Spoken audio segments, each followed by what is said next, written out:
Chris Marcus here with you for Arcadia Economics on are we on the most exciting day in silver market history? I mean, we got to at least be in that territory. And in case there's anyone sitting out there who does not know what's been happening today, well, let's get that right up here as we have a silver futures price of 63.78. Oh, and look at that. I was wondering if we were going to get $64 silver when we started. The futures have already crossed 64. So everyone who's a longtime silver investor, I say congratulations to you and welcome on in because we're going to talk about some of the truly historic, stunning things that are still ongoing now. Nothing has been resolved yet, and I am joined by two veterans of the silver industry who actually were involved in something interesting that happened this week as well. And of course, my dear friend Sean Kunkun of Dolly Varden Silver up in Vancouver, where size meets grade meets jurisdiction, and then who even knows what's going to happen next. But Sean, welcome on in. It's great to see you here as always, my friend. Size meets grade in a safe jurisdiction meets production. Well, I hear that, and someone who may have something to say about that before we wrap up today, Rick Van Nieuwenhuis of Contago ORE. Rick, pleasure to have you on the show for the first time on a historic day here. And how are you today, my friend? We're great, and Chris, it's good to be on your show, and looking forward to talking about the merger that we're proposing between Dolly Varden and Contango, which, as Sean mentioned, we're in production and we have a growth pipeline, and we think it's a perfect blend to join forces with Sean's Dolly Varden and create something pretty special here. Yeah, and certainly quite well timed, if I may say so, because again, as I mentioned, Sean, what we're a couple of weeks ago, we were talking about, well, we might actually be breaking 50. And then, I mean, it's one of those things where, especially for many people who've been waiting 45 years since 1980 for the price to go over 50, sometimes something happens and you're like, oh, is that it? Well, not the case here. So, especially as we'll dig into, we have silver lease rates surging again. They had a shortage in London. To plug that up, they took silver out of China. Yeah, we're seeing a lot of silver come out of the COMEX. But to begin, I'd love to get your thoughts from both of you. Sean, perhaps we'll start with you. But this latest leg of the silver rally and any of the things that you're noticing going on right now that you could pass along for people.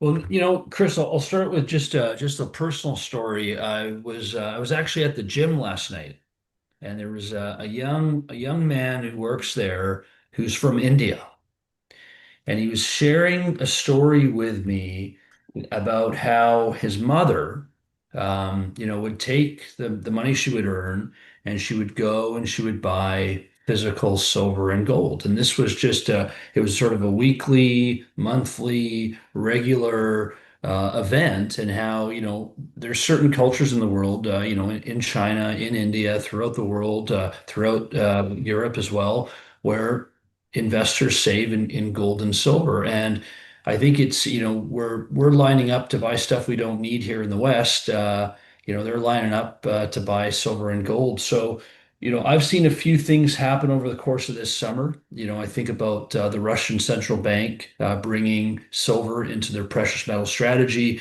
I think of the Reserve Bank of India bringing silver into their banking system and talking about pegging it at a 10-to-1 ratio. So there's some big changes that are occurring. The U.S. and the Chinese governments simultaneously in the same week adding silver to the critical minerals list. So, Chris, you've been out there creating a lot of awareness. I've got your book in my office here. I remember when you went to Washington, listening, and it's something that you and I saw at least 5 or 6 years ago. And when we first met there in the spring of 2020, and the silver to gold ratio was 125 to 1. And so it's been a frustrating few years for those of us who have been watching these multi-hundred million ounce deficits not translate into a higher price? Thankfully for me, being around metals, I remember we were in a moment when in the zinc market where it took 2 years of deficit before the price moves. Often there's above surface stockpiles, or there is things that can happen in the paper market or the digital market that can suppress price. But I think what we're seeing, Chris, quite simply for your audience, is we're seeing the physical market now represented in these future prices. And it's interesting. We're here to talk about Contango. We've been in backwardation. We've been in the market, and so no, and what's happened now in this world is it's all about momentum. It's all about, you've got the computers, you've got the algorithms, and you've got passive investing. And so now that you've got the price momentum, and we haven't had that in over a decade, I think you're now going to see the breakout. The question I have for you, Chris, is this move going to continue, or are we going to take a break somewhere in this $65 to $75 range? I would guess over the next month, we'll see volatility that might outdo what we've seen over the past month, and which gives a very wide range. I don't know that I have something more specific. When you see it go up as quickly as it has in the last, it was less than 3 weeks to go from 48 to over 63 now and almost 64. So just like we saw silver hit 54, then come back to 48 twice, you saw similar activity went across through the $30 level. I'm expecting something like that, although what I find most intriguing, and Sean, you talked about it, where it's one thing to say, one day the physical market's going to take over. Those spreads you evidence show that when London needed metal, their price went up. I'll have a note about something out of China now. So we are definitely seeing that now. And I think the way the spread has moved between London and New York, going positive, negative, and big swings, I would suggest is reflective of what I asked Philip Newman of Focus during the Silver Institute dinner. We're saying, now that this metal's come over, is this a temporary band-aid or a long-term resolution? I don't think there was anyone in that room who was willing to say that this was a guaranteed long-term resolution yet. So, you could have more fireworks. And Rick, I know you're seeing this from the front lines in terms of how hard it is to get silver out of the ground and reading all these things. And then we see, Fed rate cuts, and now started into what you've thought over these past couple weeks.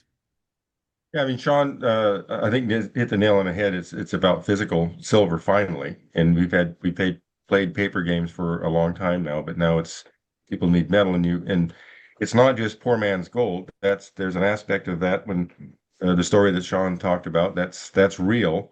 But the reason that silver is on the critical metals list is because it is critical to things like the military. And obviously the world situation is, continues to sort of broil, and it's not in a good place. We don't expect peace to break out here anytime soon, I don't think. And when the military needs silver, it gets silver. It's not going to happen. So they need the metal. They don't need a piece of paper that says somebody is going to give them some silver. So I think that's, a lot of what you're seeing now is that the world situation is in terms of from a military standpoint, people are building up, and hopefully it doesn't erupt, but everybody wants to be prepared, and that is what's going on with the military right now. They are, I think they're in the midst of passing a $900 billion next year budget for the military. So that's all where the rubber meets the road, so to speak. Yeah, and in terms of how we're seeing this reflected in the markets, like you mentioned there, Rick, here is the latest from David Jensen, and we see London silver lease rate is increasing again now at 7.5 to 8%. And I would suggest that's one of the better indicators when someone's saying, all right, have we seen the end? Is this over? I mean, we can sit here and share our opinions, but there's the market pricing telling you that something is off. And Sean, perhaps you could help me with this math here, because here is the free float, the part in green. Now, we got that metal that went back to London, but this still gives us, I think that came out to 214 million ounces, daily turnover about 250 million ounces. So we're even, and Robert Gottlieb, former JP Morgan precious metals managing director, he was on Kitco and elsewhere 2 months ago saying we needed about 100 to 150 million ounces to normalize the situation. We got 50 before China started running into issues. So is my math off here somewhere? Or, I mean, between that and you're seeing it reflected in the lease rates, that's the scoreboard right now. Chris, is on a daily basis, we're trading annual mine supply. And so, if a certain percentage of that trading, if people stand for physical delivery, we as miners, we don't have the metal to bring into that. And again, we're running these big deficits. We're producing maybe in a good year 830 million ounces. We're recycling another 150. Let's round up and say that's a billion ounces that we can give market that's asking for 1.2, 1.3. So we've got these 300 million ounce deficits. How are we going to satisfy those? And, Rick can tell you better than I can. We can't just turn up silver production, on the spot. It's something where, there's a lot of capital and there's a lot of time that goes into bringing a new line or expanding an existing one. And so the what we're seeing in the market today is not going to get satisfied anytime soon. And that's where we are very, very bullish on the price of the metals longer term. And that's just from a supply and demand standpoint, with industry asking for so much more metal, let alone the fact that you've got the investment demand really picking up because, as Rick pointed up, just with one line item, military, these deficits are not going away. I'll just add Yeah. to that, Yep. silver by and large is a byproduct metal. We mine copper and we produce silver. We mine lead and zinc and we produce silver. And those mines are set in. Those mines have been producing at that level and they're producing because they want copper and zinc, and the silver's coming along for the ride. So by and large, that's what's so unique about the asset that Dolly Varden had. They're silver dominant assets. They're primary silver deposits, and so that's where that new supply is going to come from. It's not going to come from the run of the mill zinc mine that's been producing for 20 or 30 years. And I just So that's unique. And Chris, when you and I first met, silver was valued in the teens, 15, $16. And so I started a business, and the whole idea behind that business was to try to, create a silver bank, to get as much silver as I could in the ground. And I had a lot of pressure from a lot of shareholders and a lot of investors saying, you got enough of it, start pulling it out. And my thinking was, I did not want to sell into a market at 20, 25, or even $30 an ounce. I just wanted to keep building that mineral inventory. And I mentioned the challenges that we have in the mining industry. Traditionally, historically, we got to build processing facilities. We got to permit tailings. These things take time. Um, we're doing a merger. We're proposing a merger between my large silver inventory and Rick's company, Contango. And the reason we're doing that is because Contango has a business model, which is the direct shipping ore model, where they're able to, for less capital and for shorter timelines, they're able to basically put rocks in a box and send them to an existing processing facility. So, we envision a way to get that silver and gold to market sooner. Okay. And Sean, I mean, in some ways, not surprising that we're finally seeing some M&A activity in silver, and especially because we have a lot of mining stock investors out there. Anything you could share there about things that you get to see and hear that, of course, you can share publicly. Well, yeah, absolutely. Look, in the silver market, if you're an investor and you're looking to get exposure to silver, the silver stocks have been on an absolute tear this year. If you go back to January of 2024, the SILJ, the SIL, these indexes, so these are indexes that hold a basket of silver miners, they're up 300% in 18 months. So silver stocks have been flying higher. They've actually, for the first time in about a decade, been outperforming physical silver and returning better returns than the physical. So we have a silver equity market that is leading, and silver's been the best performing asset under the sun this year. And so what we've seen because of that is in the industry, those producers are merging. And they're creating even larger and larger silver entities. But what that's done is it's limited the number of choices investors have to get exposure to silver mining. And so there's really only 10 pure silver plays today. And one of the reasons that Dolly Varden and Contago are merging is to create the 11th entry. And what we're creating here, there's a really good business that trades on the New York Stock Exchange. It's called Hecla Mining. They've been in business. Chris, how many businesses have been around for more than 100 years? We're in an economy where very few if any, right? So it's really interesting that Hecla has been running their business for 135 years. It's a good business, okay? It's a $10 billion business. It's a silver business and it's a gold business, and it's focused in safe jurisdictions like the US and like Canada. What Rick and I are creating through the merger of Dolly Varden and Contango, we're creating the next Hecla.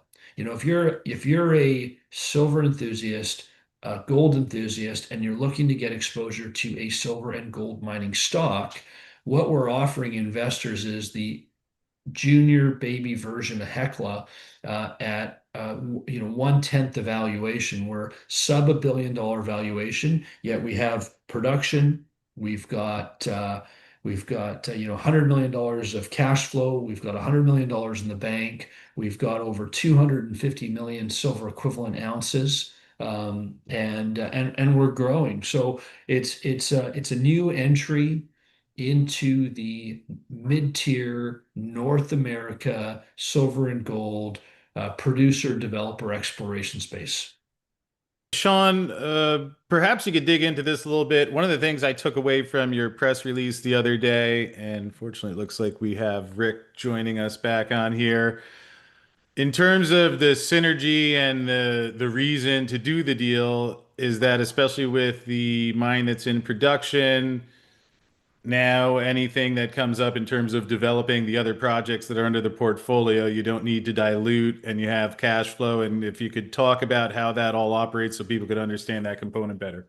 Yeah, the challenge that we were facing at Dolly Varden was we were going to have to move our project now that we've uncovered a significant resource, and we're about to be releasing a new resource estimate where we think we're going to show 100 million ounces of silver, over 1 million ounces of gold. We're going to put some economics around that. We're going to develop.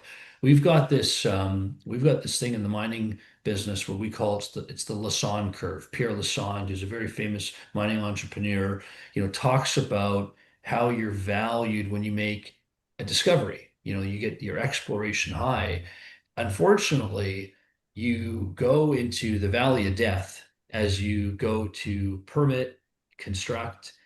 As you're developing, it's a very boring and unrewarding time for shareholders. So how does a company like Dolly Varden manage to go from your exploration high to get into production, to get onto higher and higher and higher highs? And so what we've come up with was by doing this merger and getting exposure to cash flow, we've got the earnings and we've got production oriented shareholders, but we've also got a development pipeline, and we're not going to have to do big dilutive financings to develop our project and to ultimately get this silver out of the ground.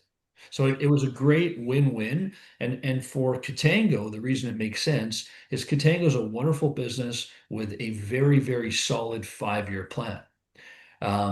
But what this merger does is it takes their solid 5-year plan and it turns it into a 20-year plan. Yes, and there is the Contango resource. Sean, following on to what you just said there, obviously, I think maybe even more so than 2011 at this point. I don't remember as much attention now coming around this. Like even a month ago when silver crossed $50, but I mean, we're starting to see a lot of mainstream and generalist money come in. So for people who are newer to mining stocks, is just any of the things that I see that you're preparing for and mitigating, that things that they should be looking out for or watching as they get into the sector. Well, look, follow serially successful people. One of the reasons that we wanted to do this deal with Contango is Rick has got a track record for building companies that are quite successful, companies like Nova Gold, companies like Trilogy. And so I think the one thing that new participants in the space have to watch for is there's going to be a lot of new entries, a lot of new entries that are going for projects that are marginally economic, that only work in this new price environment. And so my only advice would be to stick to teams.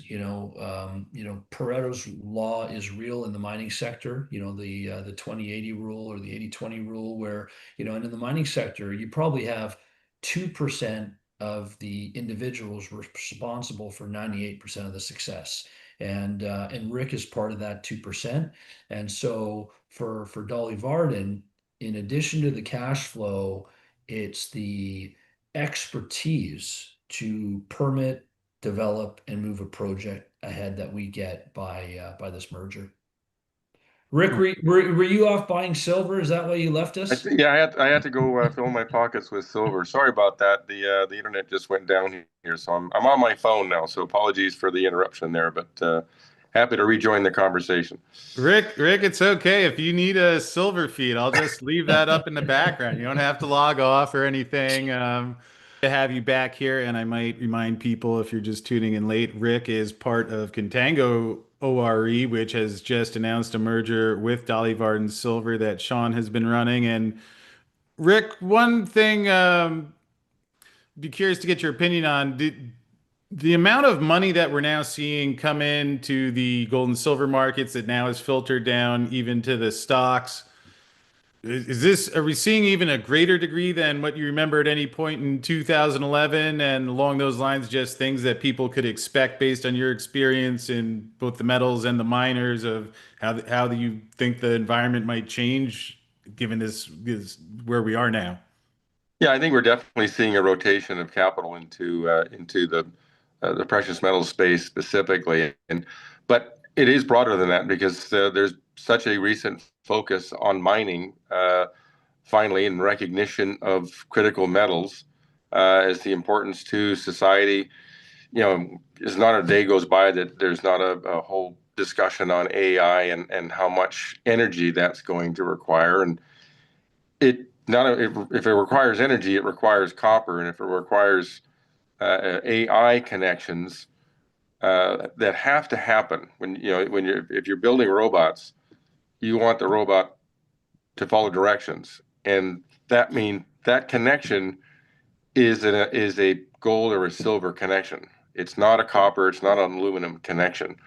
Things that have to happen, things in aerospace, things in the military, those connections are gold and silver because they're the best connections. They're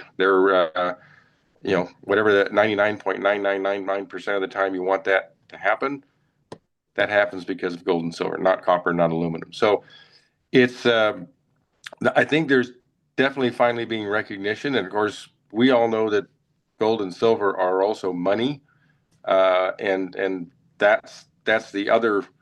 Both of these things are coming together. The fact that we need precious metals to do all the things that we want to do, from AI to building robots to supporting the military. But at the same time, it's not a very it's an unstable world, and that results in rich and poor people wanting precious metals because they fundamentally don't trust their governments with their paper. So That's the world we live in right now. And I think the last time we were in this spot, I think you either go back to 1999, 2000, that dot com bubble, um, or you go back to the Great Depression, which isn't a pleasant thought. But I think those are the two. If you want analogs, those are the two analogs.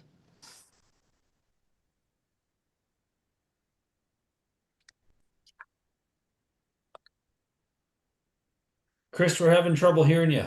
Oops, Hey. I was just saying, as the old saying goes, at least if you find yourself in such a predicament, you may as well have $60 plus silver while you're going through the experience. Rick, perhaps you could talk a bit more about, we had Sean give his side when you were off for a moment, but how the deal came together, what it was that you saw in Dolly Varden. Obviously, our audience has seen Sean many times and gets their updates regularly. But it'd be great to hear from your perspective, the synergies and what led you to this point.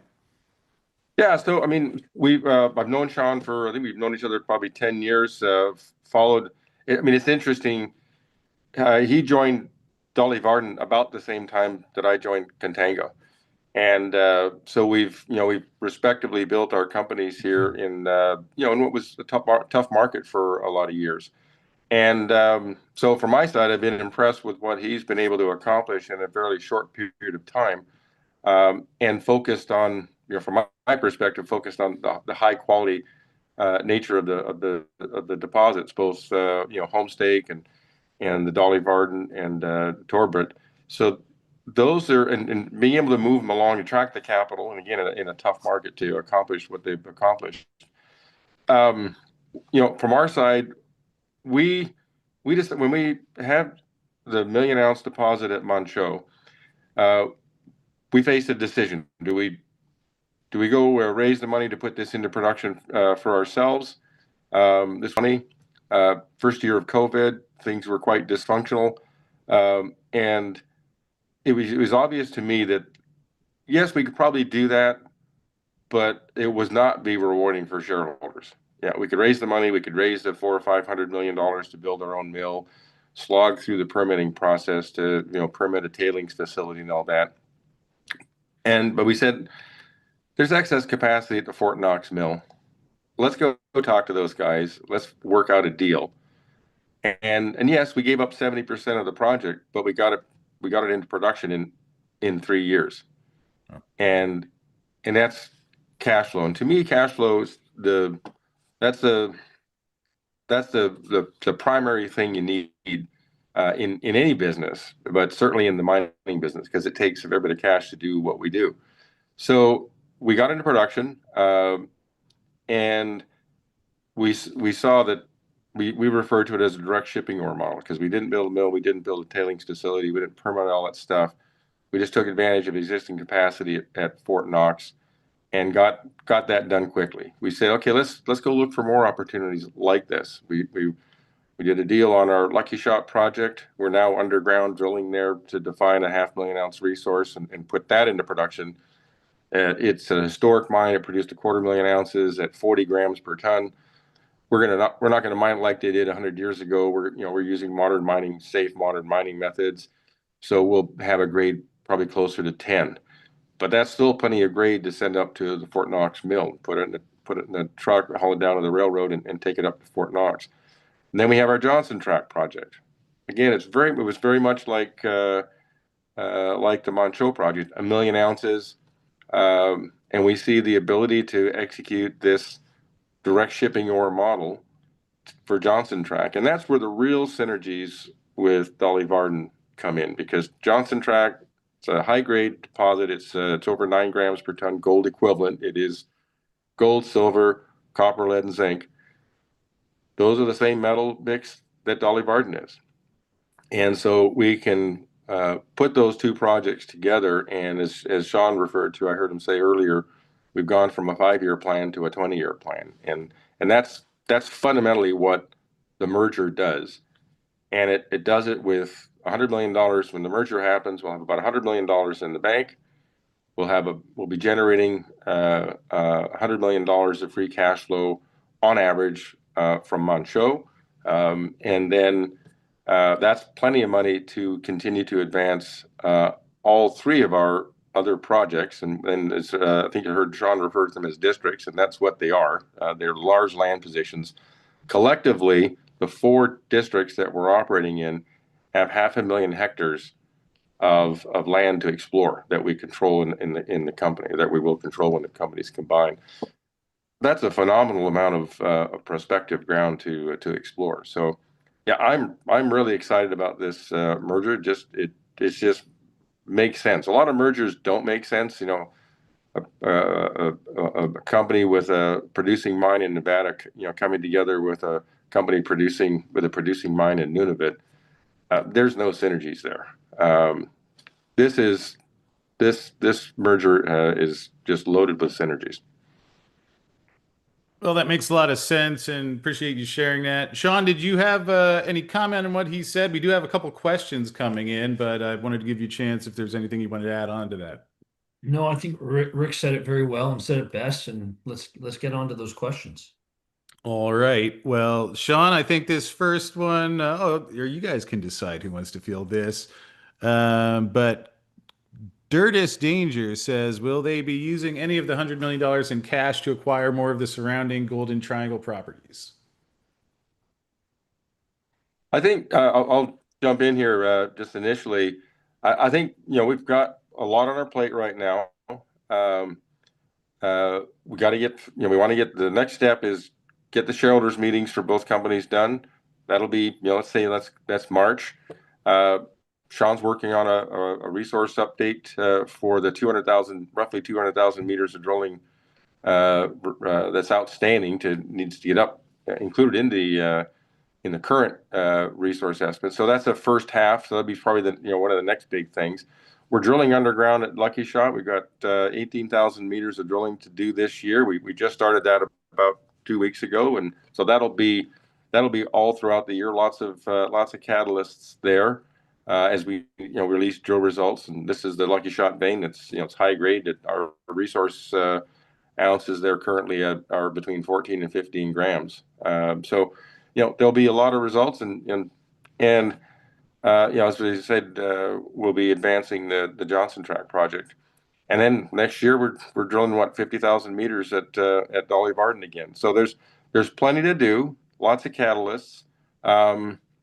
But Sean and I we know what we're building here, and we know that we are building a company that will be a consolidator, and we do see opportunities there. But we want to one step at a time. Okay, and the next question, how much ore do you guys currently have to process? I guess I'll take that as well. That's so that deals with Manh Choh. The Manh Choh mine produces about 200,000 ounces of gold a year.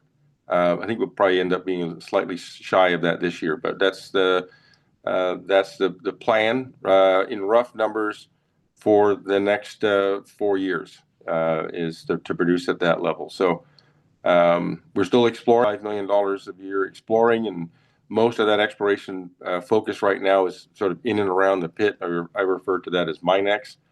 But that's currently the plan, life of mine plan for the Manh Choh project. Okay, and I'll say if anybody else has any questions that maybe I missed, send them in now. Although, aside from that, any other parts of the deal or notes that either of you would like to pass along that we did not cover already? I'll just highlight here, Chris. I think there's a huge opportunity for a re-rating, and I think before we look beyond our existing portfolio, which is already 4 big mining districts, and we've got a very, very robust 2026 plan where we've got 70,000 meters of drilling, which will generate a lot of catalysts, a lot of growth. We've got the earnings coming from the joint venture with Kinross, and so we've got we've got an opportunity here to get out, and we're already seeing it. The market is celebrating the transaction. We're seeing price appreciation, we're seeing big volume come into the stock. And what will happen is when these two companies come together, it'll be even a larger platform. So we think there's a big opportunity in the spring for a big revaluation that's coming. And look, if we find ourselves in a place where the market values the combined co in line with its peers, maybe we'll continue to look for more opportunities. But I think for the next 6 months, we're really excited about the drill programs, the Lucky Shot, the new MRE, and just getting out and sharing the value proposition with our existing investors. But for many of the investors who need things like $10 million a day of liquidity, $1 billion market cap. There is a huge world, a huge community in the investment community that, we did not qualify for prior to this merger that we now do. Well, it's certainly an exciting, very exciting time. And Sean, I might add, every time I ask you a question, it looks like the silver futures jump up a dime or so. But I guess Sean, you chose to become the modern day Hunt brother over there in Vancouver. I mean, so it comes with the territory. You're just gonna have to live with it. But anyway, once again, Dolly Varden Silver at dollyvardensilver.com. And then Rick, perhaps we'll turn it over to you. Any final thoughts before we wrap up here? Yeah, just for investors want to know more about Contango, go to our website. It's contagoore.com. There are two O's next to each other, so it looks a little odd when you read it out, but that's the correct spelling. And if you have questions, there's an info at button in there, and if you ask a question, we will definitely get back to you. So yeah, we're looking forward to this merger, and we've got a lot of work to do. Exciting news at an exciting time. And actually, I guess before we let you guys run, obviously everyone is still recovering from their Federal Reserve hangover yesterday. I'd like to personally thank Substack for allowing not just a photo image, but I was so giddy when they had my my Jerome Powell money printer GIF post up there. But here's a question I'll leave you and the audience with. If silver went to 62, above $60 on an interest rate cut that I might add, the Fed even told you they were doing back in September when they put out their dot plot. And it's amazing to me how this is all going on. Everyone's like, they're going to cut 25 or not. I don't know. I'm like, does anybody remember like the whole thing with Trump and the not liking Powell? And if anyone knows someone who thinks Trump's going to pick someone who's going to raise interest rates, please call me. But it's like we haven't even had the crisis yet. And we have Trump's guy on deck. And if this is the reaction, and I might add, they started not QE again as well. So, any thoughts on where that leaves us over the next year? Let the money printing begin again. Again, well, I think that's well said. Sean, any thoughts on that? Well, I'll Are you just worried about higher rates when Hassett comes in? all I can say for me is, I love gold and silver because they work in both inflation and deflation, right? Whether we get into that, as Rick described, the 1929 30s era depression, or if we're going into another QE boom like in the 2000s, you know, gold and silver are going to get us through. Well, I think it's just a great time where all the people who have seen this and been patient are being rewarded and not just feeling like, oh, well, I think I got some good thoughts here, but just nice to see the rewards of some of the rewards of all of your efforts. So, in either case, thank you guys both so much for being here on another historic day in the silver market. Thank you, everybody at home, for watching. And again, you can find out more about the deal with Dolly Varden and Contango. Link in the description field below. And all right, Sean, we'll take one more look at the price before we're at 63.90. Oh boy, hold on. Sean, just say something else. Give us another Just 1.7 one more cents. Come push. on. Well, thanks for having us on, Chris. Great to see you. Yeah, All Chris, right, great to be on. gentlemen. Appreciate the time with you. Thank you very much. All right. Thank you guys so much. We'll talk to you again soon.